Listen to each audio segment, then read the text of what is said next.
আসসালামু আলাইকুম সুপ্রিয় দর্শক, চলে আসলাম এই মুহূর্তে পাওয়া সবচেয়ে গুরুত্বপূর্ণ আবহাওয়ার বিরাট আপডেট নিয়ে। শীতের মাঝে বঙ্গোপসাগরে বুকে তৈরি হতে যাচ্ছে শক্তিশালী ঘূর্ণিঝড় ফেঞ্জাল, যার প্রভাবে আগামী 28শে নভেম্বর রাত থেকে বাংলাদেশ এবং পশ্চিমবঙ্গের একাধিক জেলায় ভারী থেকে অতি ভারী বৃষ্টিপাতের পূর্বাভাস রয়েছে। এছাড়া আজ 24শে নভেম্বর রবিবার এবং আগামীকাল 25শে নভেম্বর সোমবার কেমন থাকতে পারে বাংলাদেশ এবং পশ্চিমবঙ্গে আগামী 24 থেকে 48 ঘন্টার আবহাওয়া।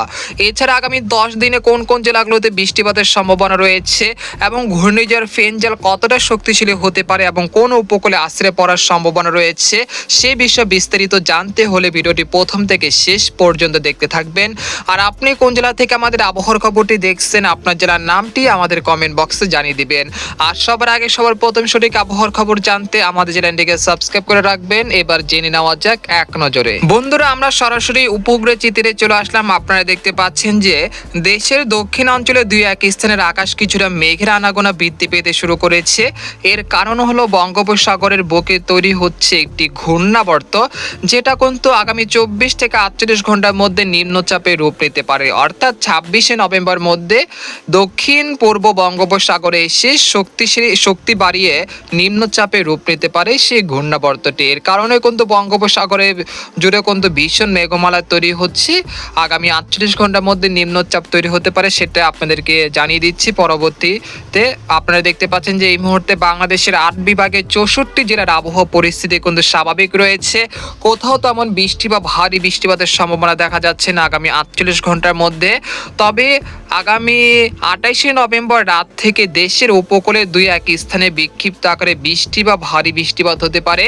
সেই জেলাগুলো হলো খুলনা বিভাগের শ্যামনগর, সাতক্ষীরা, তারপর হচ্ছে বাগেরহাট, মংলা, তারপর হচ্ছে টঙ্গিপাড়া, এখানে রয়েছে বরিশাল বিভাগের কাউখালী, জয়নগর, মাঠবাড়িয়া, মিরহাজিগঞ্জ, পাথরঘাটা, খেপুপাড়া, লালমোহন, বুরহুদ্দিন, ভোলা, চরফেশন, হাতিয়া, সন্দ্বীপ, তারপর নোয়াখালী, রায়পুর, তারপর লাকসাম, তারপর হচ্ছে হাজীগঞ্জ, মানিকছড়ি, তারপর রয়েছে ফটিকছড়ি, হাটহাজারী, সীতাকন, তারপর হচ্ছে চট্টগ্রাম, তারপর সাতকানিয়া, কুতুবদিয়া, ছাকরিয়া, মহেশখালী, কক্সবাজার, এখানে হচ্ছে খাঞ্চি, তারপর রাজস্থলী, বিলাইছড়ি, রাঙ্গামাটি, রংধনু, খাগড়াছড়ি, দীঘিনালা। এই অঞ্চলে বেশ কয়েকটি জেলা কিন্তু আগামী 28শে নভেম্বর রাত থেকে বিক্ষিপ্ত আকারে বৃষ্টি বা ভারী বৃষ্টিপাত হতে পারে। এর ফলে যাদের ফসল রয়েছে, যারা আমন ধান কাটছেন, তাদের কিছুটা ক্ষতিগ্রস্ত হতে পারে এই বৃষ্টিতে। তাই আপনারা আগামী 26শে নভেম্বরের মধ্যে রোদের কাজগুলো সেরে ফেলবেন। যারা এই যে যারা গুনছেন তারাও কিন্তু এখন থেকে পূর্ব প্রস্তুতি নিয়ে রাখবেন, আপনাদেরকে এই সতর্ক থাকবে। আর এছাড়া দক্ষিণবঙ্গেরও কিন্তু বেশ কয়েকটি জেলা কিন্তু ভারী বৃষ্টিপাতের সম্ভাবনা রয়েছে আগামী 29শে নভেম্বর থেকে। সেই জেলাগুলো হলো কলাঘাট, তারপর হচ্ছে কলকাতা, হলদিবাড়ি, খড়গপুর, আরামবাগ, তারপর হচ্ছে উত্তর ও দক্ষিণ 24 পরগনা, পূর্ব পশ্চিম মেদিনীপুর, তারপর হচ্ছে গঙ্গাসাগর ও হলদিবাড়ি। এই অঞ্চলগুলোতে বৃষ্টিপাতের সম্ভাবনা রয়েছে।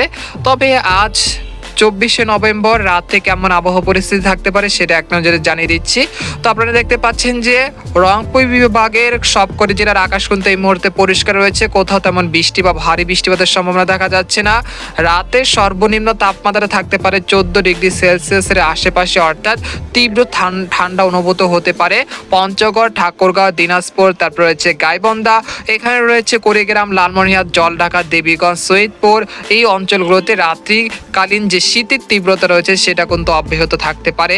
একই সঙ্গে রাজশাহী বিভাগের মহাদেবপুর, আক্কেলপুর, তারপর হচ্ছে বগুড়া, সিংড়া, সিরাজগঞ্জ, পাবনা, তারপর চাঁপাইনবাবগঞ্জ, তারপর হচ্ছে সরিষাবাড়ি, এই অঞ্চলগুলোতে কিন্তু ভীষণ ঠান্ডা অনুভূত হতে পারে শেষ রাত থেকে সকালের দিকে। এছাড়া এখানে দেখতে পাচ্ছি ময়মনসিংহ, জামালপুর, শেরপুর, তারপর রয়েছে এখানে রয়েছে নালতিবাড়ি, তারপর হচ্ছে ফুলপুর, নেত্রকোনা। এই অঞ্চলগুলোতে কিন্তু বেশ ঠান্ডা অনুভূত হতে পারে শেষ রাত থেকে সকালের দিকে। এছাড়া 30 সাল, ভালুকা, তারপর হচ্ছে কিশোরগঞ্জ, কটিয়াদি, কাপাসিয়া, তারপর কালীহাটি, টাঙ্গাইল, বাণীস্থলী, নাগপুর, এই অঞ্চলগুলোতে শেষ রাত থেকে সকালের দিকে বেশ ঠান্ডা অনুভূত হতে পারে। এছাড়া আপনারা দেখতে পাচ্ছেন যে দেশের দক্ষিণ অঞ্চলে দুই এক স্থানের আকাশ কিছুটা মেঘের আনাগোনা রয়েছে, তবে বৃষ্টিপাতের সম্ভাবনা নেই আজ রাতে। এবং আজ রাতে সর্বনিম্ন তাপমাত্রা থাকতে পারে খুলনা বিভাগে 15 থেকে 16 ডিগ্রি সেলসিয়াস আশেপাশে। আপনারা দেখতে পাচ্ছেন মেহেরপুর, শাইলকোপা, যশোর, ঝিনাইদহ, লোহাগাড়া, সাতক্ষীরা, শ্যামনগর, খুলনা এই অঞ্চলের তাপমাত্রা 16 থেকে 17 ডিগ্রি সেলসিয়াস আশেপাশে থাকতে পারে।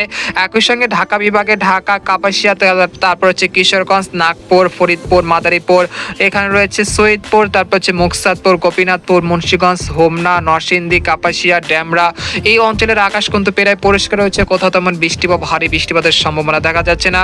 একই সঙ্গে চট্টগ্রাম বিভাগে এই পরিস্থিতি থাকতে পারে। সেই সাথে ভারতের দক্ষিণবঙ্গের, পশ্চিমবঙ্গের কলকাতা সংলগ্ন যে জেলাগুলো রয়েছে এবং দক্ষিণবঙ্গে কিন্তু জুড়ে এই মুহূর্তে কোনো বৃষ্টি বা ভারী বৃষ্টিপাতের সম্ভাবনা দেখা যাচ্ছে না। একই সঙ্গে ভারতের ত্রিপুরা রাজ্যের আগরতলা, আমবাসা, উদয়পুরের বেশ কয়েকটি জেলার আকাশ কিন্তু প্রায় পরিষ্কার রয়েছে, অর্থাৎ বৃষ্টি বা ভারী বৃষ্টিপাতের সম্ভাবনা নেই আগামী 48 ঘন্টার মধ্যে।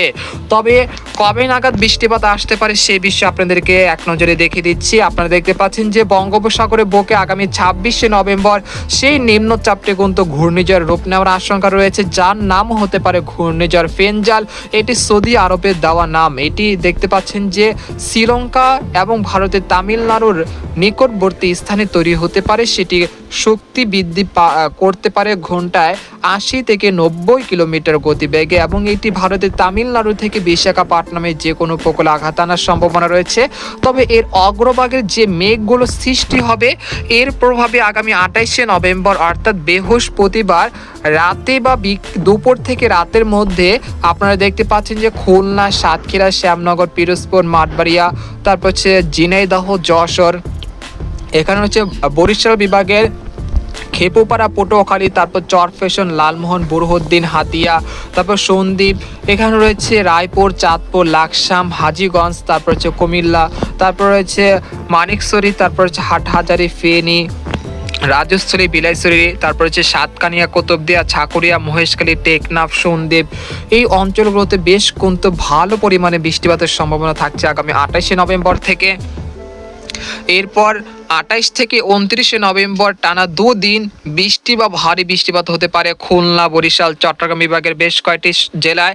একই সঙ্গে ঢাকা বিভাগের দুই এক স্থানে বিক্ষিপ্ত আকারে হালকা গুড়ি গুড়ি বৃষ্টিপাতের সম্ভাবনা রয়েছে। আপনারা দেখতে পাচ্ছেন যে 29শে নভেম্বর সেই নিম্নচাপটি কিন্তু ভারতের তামিলনাড়ুর দিকে অগ্রসর হচ্ছে, আর এটি 30শে নভেম্বর এটি উপকূলে আঘাত হানতে পারে ঘন্টায় 80 থেকে 90 কিলোমিটার গতিবেগে। এটি ভারতের তামিলনাড়ু উপকূলে আঘাত আনার সম্ভাবনা দেখা যাচ্ছে। এর প্রভাবে কিন্তু দেশের উপকূলবর্তী যে সবকটি জেলা কিন্তু মেঘের আনাগোনা ঢেকে যাচ্ছে। একই সঙ্গে খুলনা, বরিশাল, চট্টগ্রাম বিভাগের সবকটি জেলাতে কিন্তু ভারী বৃষ্টিপাতের সম্ভাবনা রয়েছে। সেই সাথে দক্ষিণবঙ্গের কলকাতা সংলগ্ন যে জেলাগুলো রয়েছে, একই সঙ্গে উত্তর ও দক্ষিণ 24 পরগনা, পূর্ব পশ্চিম মেদিনীপুর, সেই সাথে ভারতের উড়িষ্যা এবং দীঘা, তারপর রয়েছে ভারতের ত্রিপুরা রাজ্যের সবকটি জেলা, সেই সাথে শিলচর এই অঞ্চলগুলোতে বিক্ষিপ্ত আকারে বৃষ্টি বা ভারী বৃষ্টিপাত হতে পারে। তো আপনারা দেখতে পাচ্ছেন যে আগামী রবিবার এই নিম্নচাপটি কিন্তু আঘাত হেনেছে ঘন্টায় 90 কিলোমিটার গতিবেগে। এর প্রভাবে কিন্তু ভারতের তামিলনাড়ু উপকূলে কিন্তু ব্যাপক লন্ডভন্ড বা ব্যাপক তাণ্ডব চালাতে পারে এই ঘূর্ণিঝড়। আরেকটি মডেল যদি আপনাদেরকে দেখা, সেটা সরাসরি বাংলাদেশের উপকূলে আঘাত আনার সম্ভাবনা দেখা যাচ্ছে। জিএফএস এর পূর্বাভাস আপনারা দেখতে পাচ্ছেন যে আগামী রবিবার অর্থাৎ 1 ডিসেম্বর সেই নিম্নচাপটি কিন্তু শক্তিশালী ঘূর্ণিঝড় রূপ নিয়েছে এবং সেটি উত্তর পশ্চিম দিক দিয়ে অগ্রসর হচ্ছে, অর্থাৎ এটি বাংলাদেশের উপকূলের দিকে এগোচ্ছে ঘন্টায় 90 কিলোমিটার বা 120 কিলোমিটার গতিবেগে এবং এটি বাংলাদেশের কক্সবাজার উপকূলের দিকে অগ্রসর হচ্ছে। আপনারা দেখতে পাচ্ছেন যে এটি ব্যাপক শক্তি নিয়ে এটি টেকনাফ এবং মহেশখালী, সেই সাথে মায়ানমারের সিউটি এই রাজ্যের দিকে কিন্তু এগোচ্ছে ঘন্টায় 100 থেকে 120 কিলোমিটার গতিবেগে। তো এখনো বলা যাচ্ছে না এই ঘূর্ণিঝড়টি কোন উপকূলে আশ্রয় পড়বে, সে বিষয়ে আরও 24 ঘন্টা সময় লাগবে। তো আপনারা পরবর্তী ভিডিওতে নজর রাখবেন। তো আপনাদের জন্য সতর্ক থাকবে যে আগামী 26শে নভেম্বরের মধ্যে সকল রোদের কাজগুলো সেরে ফেলবেন, না হলে 28শে নভেম্বর যে বৃষ্টিপাত শুরু হবে সেই বৃষ্টিপাতের কারণে কিন্তু রোদের বা শীতকালীন যে শাকসবজি চাষ করতেছেন খুলনা, বরিশাল, চট্টগ্রাম বিভাগের যারা বাসিন্দা রয়েছেন তাদের ক্ষতিগ্রস্ত হতে পারে। তাই আপনারা 26শে নভেম্বর মধ্যে সেরে ফেলবেন, না হলে বিপদের সম্মুখীন হতে পারেন। তো আজকের মতো এখানে বিদায় নিলাম, দেখা হবে পরের একটি ভিডিওতে। সেই পর্যন্ত আমাদের সাথে থাকবেন, ধন্যবাদ।